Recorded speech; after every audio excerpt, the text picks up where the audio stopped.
Assalamualaikum warahmatullahi wabarakatuh. Waalaikumsalam warahmatullahi wabarakatuh. Alhamdulillahi rabbil alamin.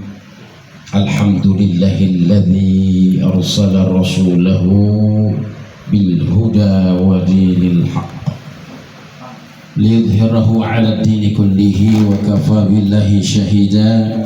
Asyhadu an la ilaha illallah wahdahu la syarika lah wa asyhadu anna Muhammadan 'abduhu wa rasuluhu la nabiyya ba'da.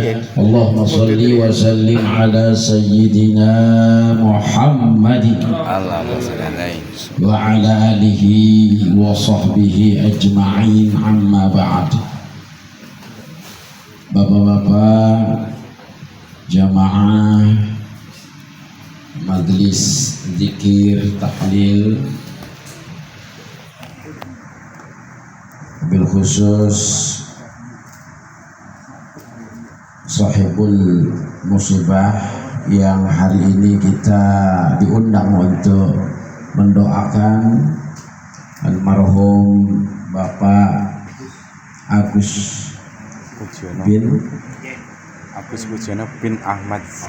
Pujiono bin Ahmad Zaini. Mudah-mudahan senantiasa kehadiran kita, doa kita Allah ijabah, Allah ampuni dosa-dosa beliau, Allah berikan pengampunan segala dosanya dan diterima amal ibadahnya. Amin. Dan insyaallah beliau termasuk orang-orang yang nantinya mendapatkan golongan yang masuk ke dalam surganya Allah Subhanahu wa ta'ala. Bapak sekalian yang dirahmati Allah Subhanahu wa ta'ala, ada dua makhluk Allah sebagaimana di dalam sebuah hadis Rasulullah sallallahu alaihi wasallam menegaskan bahwa ada dua makhluk Allah yang akan terus mengejar kita, dan apabila dia mengejar maka seseorang tidak akan bisa menghindar darinya. Apa itu? Yang pertama adalah rizki, dan yang kedua adalah ajal. Rizki dan ajal ini senantiasa beriringan, dan rizki itu mendahului ajal. Sebagaimana di dalam hadis lain Rasulullah SAW menegaskan, inna rizqa la yatlubul abda kama yatlubuhu ajal. Sesungguhnya rizki pasti akan mengejar seorang hamba kama yatlubuhu ajal, sebagaimana ajal mengejar. Sekalian rahmat Allah Subhanahu wa ta'ala, jadi seseorang tidak akan sampai ajalnya sehingga rizkinya itu dipenuhi oleh Allah Subhanahu wa ta'ala secara sempurna. Lan tamuta nafsun, tidak akan seseorang atau seorang jiwa hatta tustakmala rizqah, tidak akan mati seseorang, tidak akan meninggal seseorang sampai rizkinya itu disempurnakan oleh Allah seluruhnya, baru dia akan meninggal. Jadi saudara-saudara kita yang sudah meninggal, Bapak Agus Pujiono dan yang lain-lain, itu beliau sudah selesai rezeki, dan rezeki ini sudah ditetapkan oleh Allah Subhanahu wa taala sesuai dengan kadarnya, dan dia tidak akan tertukar. Jadi apabila seseorang diberikan oleh Allah rezekinya 1 miliar, maka itu akan ditunaikan 1 miliar itu sampai ya dalam diberikan dalam waktu kehidupannya. Ketika seseorang udah sampai 1 miliar itu, maka dia pasti akan meninggal dunia. Sekalian rahmati Allah Subhanahu wa taala, karenanya Imam Syafi'i rahimahullah, seorang mujahid dalam ilmu fiqih, beliau memberikan pembelajaran dengan menyatakan dengan pertanyaan, mengapa kita setelah tertidur lelap itu dibangunkan oleh Allah Subhanahu wa taala kembali. Pernah nggak kita jawab pertanyaan ini? Pernahkah kita berpikir sampai seperti ini?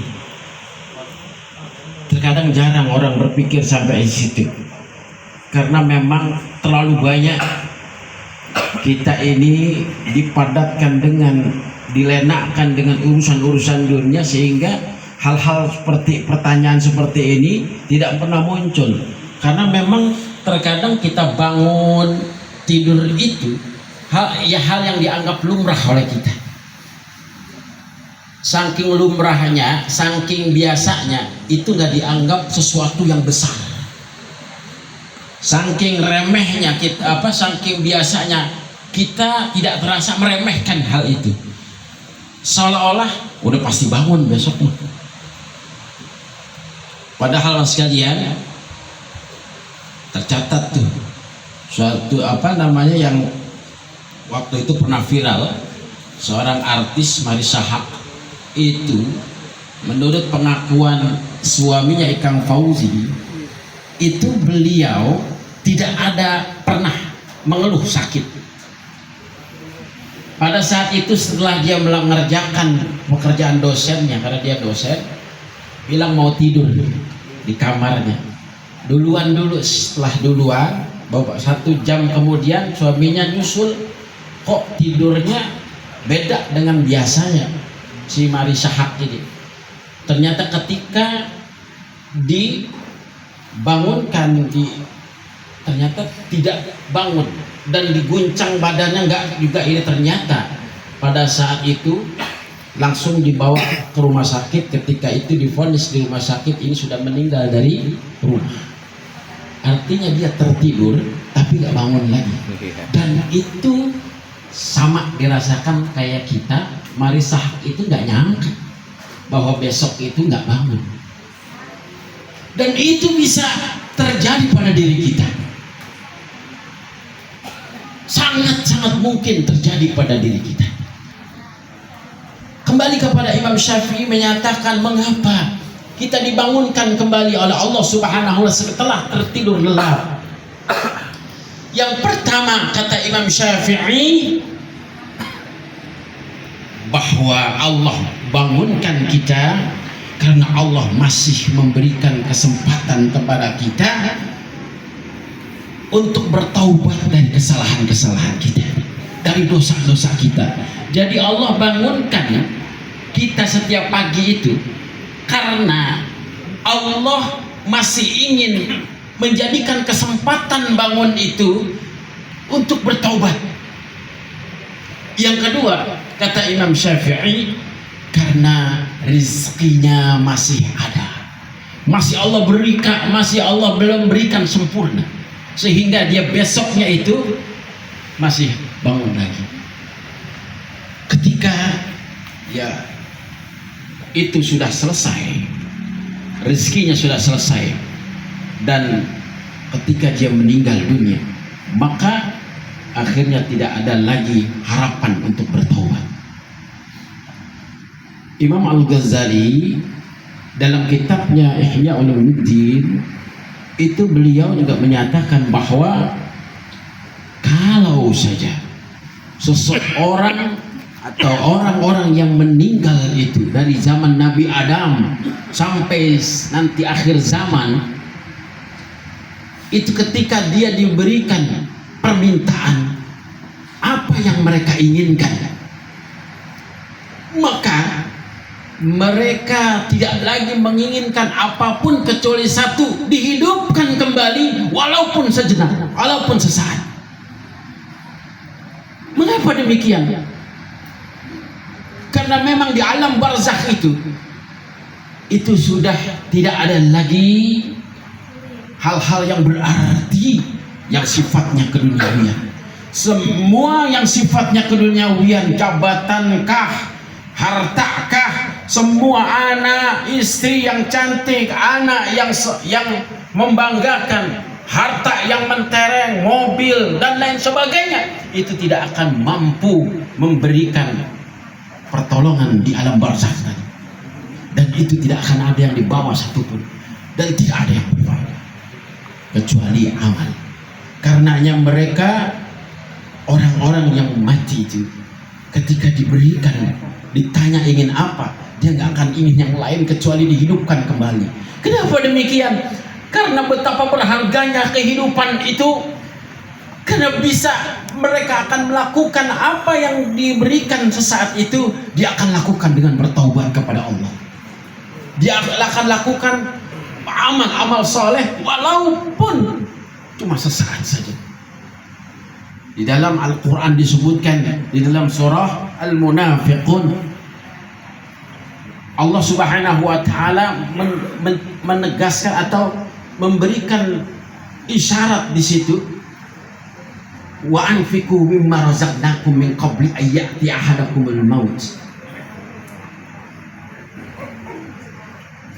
Allah Subhanahu wa Ta'ala, ya, ketika seseorang itu, ya, dan ya, persiapkanlah diri kalian min qabli an ya'ti ahadakumul maut, ya, segeralah kalian melakukan kebaikan. Kalau kalian punya harta, segeralah berinfak, segeralah memberikan zakat dan infak kalian.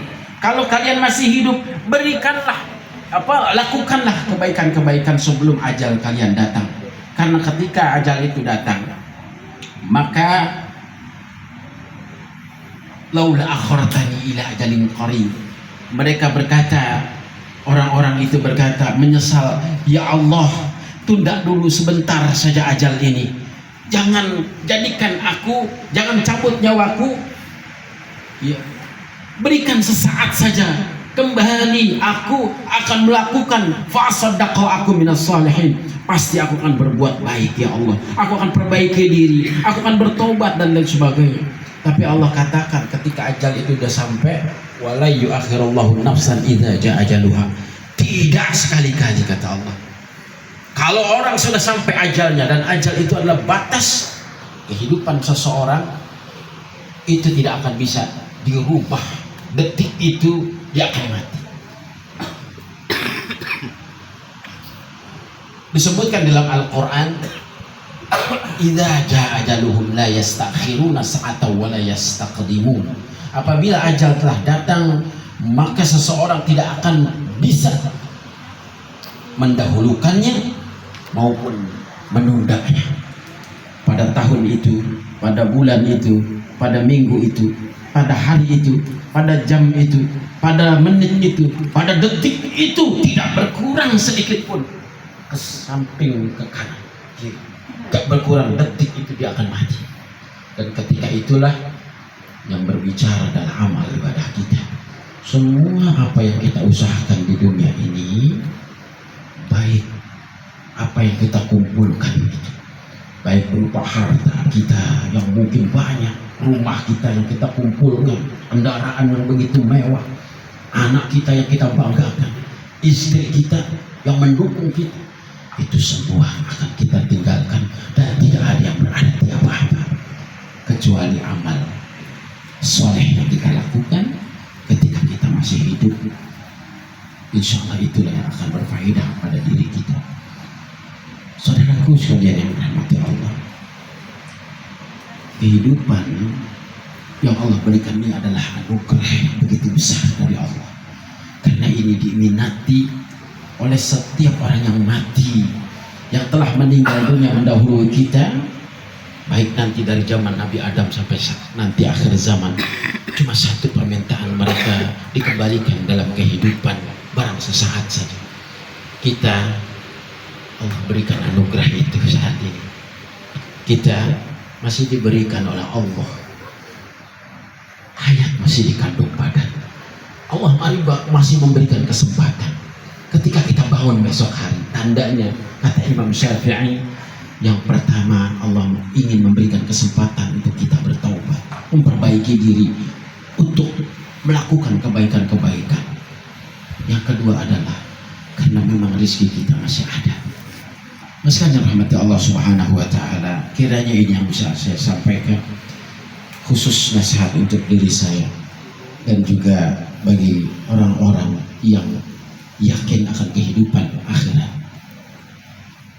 Fadzakir fa inna dzikra tanfa'ul mu'minin. Berilah peringatan, karena peringatan itu amat sangat berguna, bermanfaat bagi orang-orang yang yakin kepada Allah Subhanahu wa taala. Assalamualaikum warahmatullahi wabarakatuh. Waalaikumsalam.